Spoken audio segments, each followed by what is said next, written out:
سیدہ فاطمہ اگر اہل البیت میں سے ہیں، سیدہ خدیجہ کیا اہل البیت سے خارج ہے جو ان کی ماں ہے؟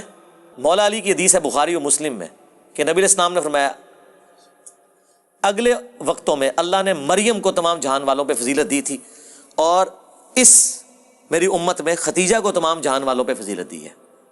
ٹھیک ہے، ایون اگر آپ مجھ سے پوچھیں میں سیدہ خدیجہ کے مرتبے کو حضرت فاطمہ سے بڑا مانتا ہوں، تو سیدہ فاطمہ جنتی عورتوں کی سردار ہے اور ان کی والدہ ان سے بھی بہتر ہے، اور وہ اہل البیت بھی ہیں. سیدہ خدیجہ، کس شیعہ کی جرت ہے سیدہ خدیجہ کو کہ اہل البیت سے فارغ ہیں؟ وہ مانتے ہیں اہل البیت ان کو؟ اہل بیت مانتے ہیں لیکن بس ٹھیک ہے نا، بس کام ختم ہو گیا. بنو ہاشم سے تو نہیں ہے سیدہ خدیجہ. ہاں، سیدہ خدیجہ اگر اہل بیت ثابت ہے نا ان کے نزدیک، جبکہ وہ آل علی، آل عقیل، آل جعفر، آل عباس اور بنو ہاشم میں نہیں آتی ہیں. حضور کی بیوی ہونے کی وجہ سے وہ اہل البیت ہے نا، تو بس باقی بیویاں بھی اہل البیت ہو گئی، بات ختم ہو گئی.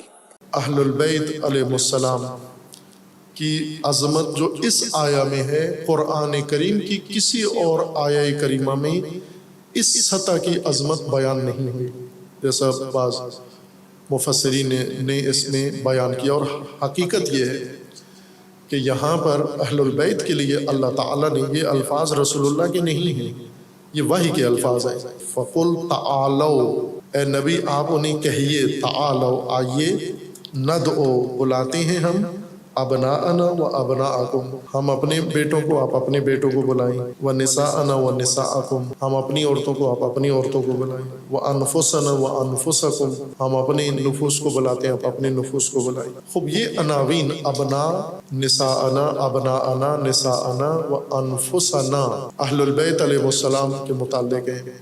انفسنا یعنی یہ مسلمات میں سے ہے. اہل سنت کے ہاں بھی یہ متواتر روایات کے ذریعے ثابت ہے، شیعہ تمام حدیث کی کتابوں میں ثابت ہے کہ رسول اللہ صلی اللہ علیہ وآلہ وسلم جب نصارہ نجران کے سامنے گئے اس چیلنج کے بعد، جو دن مقرر کیا تھا، وقت مقرر کیا تھا، اس وقت میں سب منتظر تھے.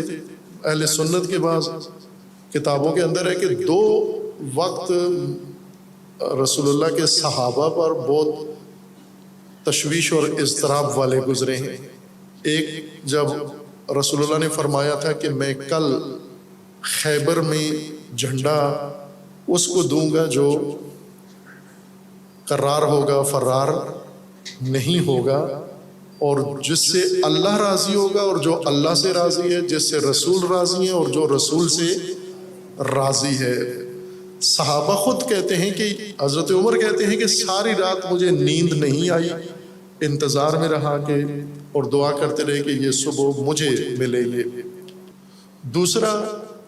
دوسری بات یہ ہے کہ جب یہ نصارہ نجران آئے، ہم سب وہاں موجود تھے. آیت اتری کہ مباہلہ کریں، اور رسول اللہ نے وہ آیت پڑھ کے سنائی کہ کل ان کے بیٹے اور ہمارے بیٹے، ان کی عورتیں اور ہماری عورتیں، اور ان کے نفوس اور ہمارے نفوس آئیں گے اور مباہلہ کریں گے. تو وہ رات بھی ہم سب نے بے قراری میں گزاری کہ کل رسول اللہ کس کو لے کے جائیں گے. رسول اللہ کی اس وقت رسول اللہ کی، چونکہ یہ یا 9 ہجری کا واقعہ ہے یا 10 ہجری کا واقعہ ہے، اور 9 ہجری بھی اور 10 ہجری بھی رسول اللہ کی ازواج کتنی تھیں؟ رسول اللہ کی 9 ازواج اس وقت تھیں. تو ظاہر ہے جب رسول اللہ نے فرمایا نساءنا و نساءکم، تو ادھر تو کنفرم تھا کہ نساء النبی میں تو ازواج ہی شمار ہوتی ہیں. اب ابنا میں کون جائے گا؟ ابنا کے بارے میں انہوں نے کہا ہم سب دیکھ رہے تھے کہ کون جائے گا. اسی طرح انفس میں کون جائے گا؟ کہا دوسرے دن پھر سب نے اپنی آنکھوں سے دیکھا کہ ابنا میں حسن و حسین کو لے کر گئے، اور نساء میں فاطمہ زہرا کو لے کر گئے. اور پھر ہم سب کے لیے جو دلچسپ بات تھی کہ نفس کے طور پر نبی علی ابن ابی طالب کو لے کر گئے. اب یہ مسلمات میں سے ہے کہ رسول اللہ صلی اللہ علیہ وآلہ وسلم نے اہل بیت کو ان عناوین کے تحت وہاں پر پیش کیا.